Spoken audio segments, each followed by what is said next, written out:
What's up, guys? So, dito tayo ngayon, San Miguel, Bulacan. Saan tayo ngayon, bro? Anong pangalan ng lugar?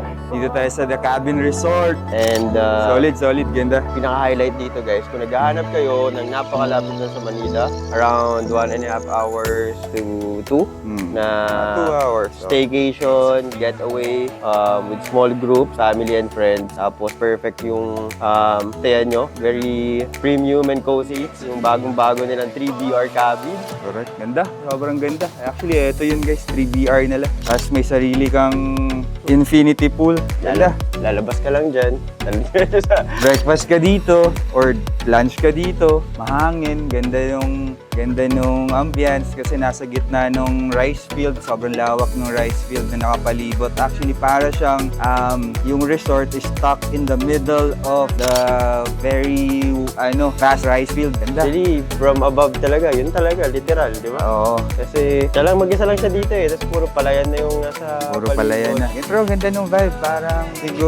Parang nakikita ko sa video, parang may pagka-valley type yata yung Kasi rice field, parang ganun yung ko eh. Ganun na ngayon. Pero baka sa ibang part ng video napansin niya na sobrang green. Puro greens lang talaga. Sobrang green, tama. Totoo. Tsaka, naman din talaga. I mean, yung resort itself, sobrang ganda. I mean, sobrang peaceful. Kung gusto mong lumayo sa busy and hustle mo dun sa Manila or city life mo, perfect dito. Sobrang tahimik. Gusto mong magmuni-muni, maiisip mo lahat dito. Break from the city buzz. Correct. Saka isang nagustuhan ko dito, bro, nga pala, yung nila, sa cabin, hindi ka na lalabas eh. Sa loob ng cabin nila. Kasi as you mentioned, you have your own swimming pool, private pool sa loob ng, cabin mo. Dito sa 3BR. Sa 3BR, oo. Tapos sa loob ng cabin kasi, napakalamig yung vibe na. Correct. Ayun, kung makikita nila, nagmo-moist nga yung mga salamin, napakasarap. So, you're a small group, lahat ng pwede nyo na gawin inside, nandyan. Tapos, ang maganda pa, may kitchen sila. May kitchen. So, may service kitchen sila, na may fridge, may toasters, may kettles, tapos, Ganda ng design. correct? Very manly siya na cabin na puro wood accent, pero at the same time, parang feeling ko may pagka-industrial yung vibe eh.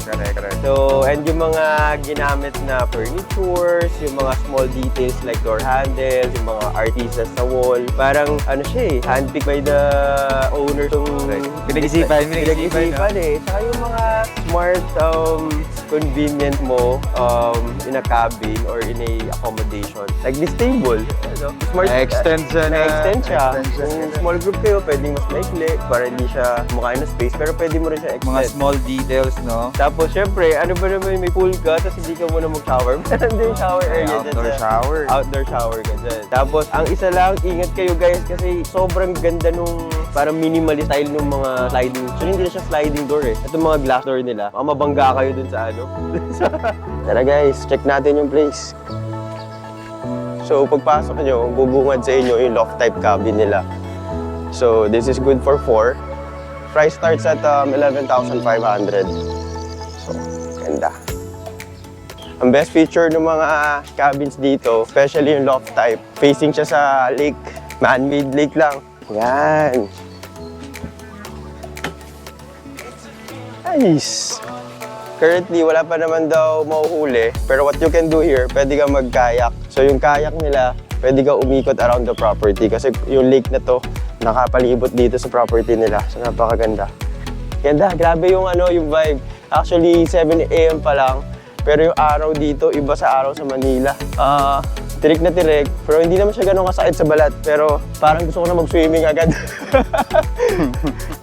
Lahat panalo, no steer, hindi namin na-hype, pero honest lang talaga, masarap yung pagkain. Iba-iba pa lasa natin, subjective. Actually, pwede ka pumunta dito, kunwari magla-lunch ka lang. Talaga? Oo, pwede ka pumasok sa resort, lunch ka lang dito sa clubhouse. Ganyan. Kung within the area ka lang, meeting ka or ganun, pwede. Anong favorite mo sa kinain mo? Crispy pata. Crispy pata, bro.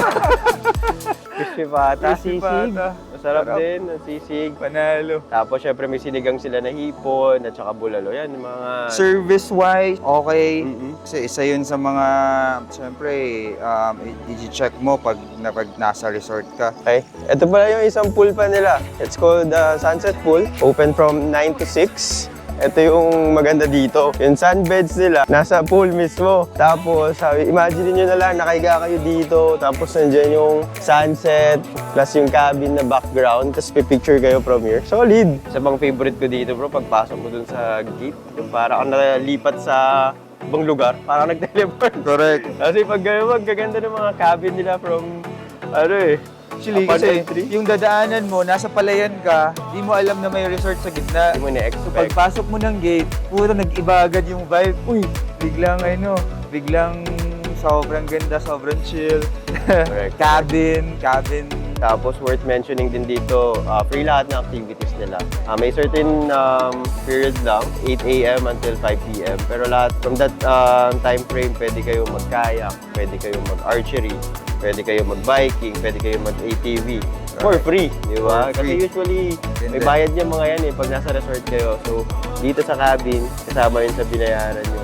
Ganda. Hindi ka maboboard dito. Kasi, yun nga, may activity sila para sa inyo. Dito, ano ka lang magtambay ka lang dito kasi ayan, mahangin. Presko yung hangin. Yun yung isang pinaka-best dito. Presko yung hangin kasi presko nung lugar. Ganda. Tapos pansin ko, mahilig din sila sa infinity pools, no? Uy! Napakaganda! Morning! Sa Clubhouse, meron kang dining area, may deck na viewing the man-made lake. At syempre, may infinity pool tayo. Parang gusto ko na mag-swimming, ah. Ay, grabe. Relaxing.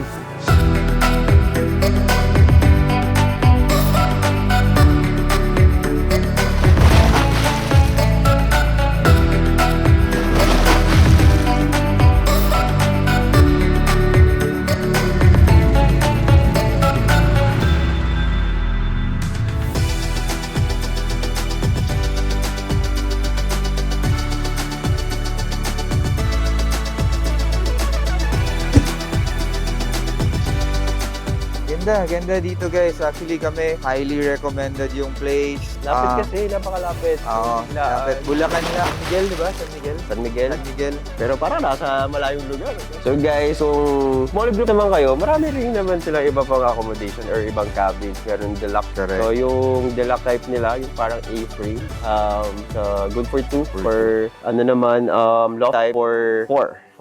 For the rates, message nyo lang sila, lalagay namin yung website, tsaka yung link nila dito sa description below. Message nyo lang, very responsive din sila. Correct. Check nyo tong place guys. Sobrang lapit and sobrang ganda. Highly recommended. Bro, alam mo napansin ko pala sa mga kwarto nila, napakaluwag pa. Sobrang spacious. Correct. So, kayari, maximum 10, pero let's say maglalagay ng extra bed or napakaluwag ng room napansin ko sa taas. Hindi Hindi siya tinipid sa space.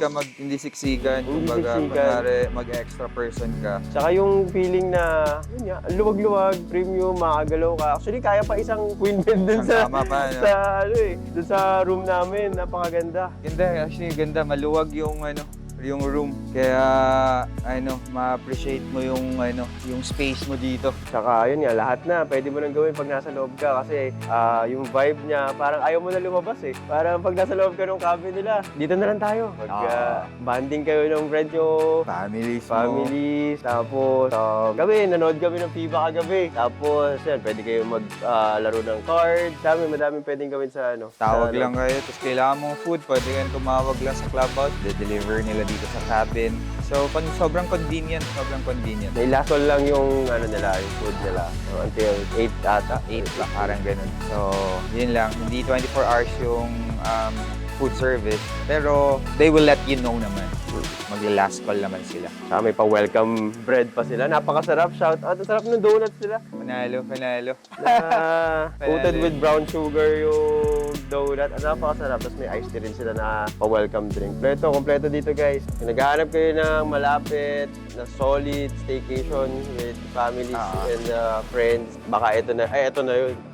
Bagong-bago.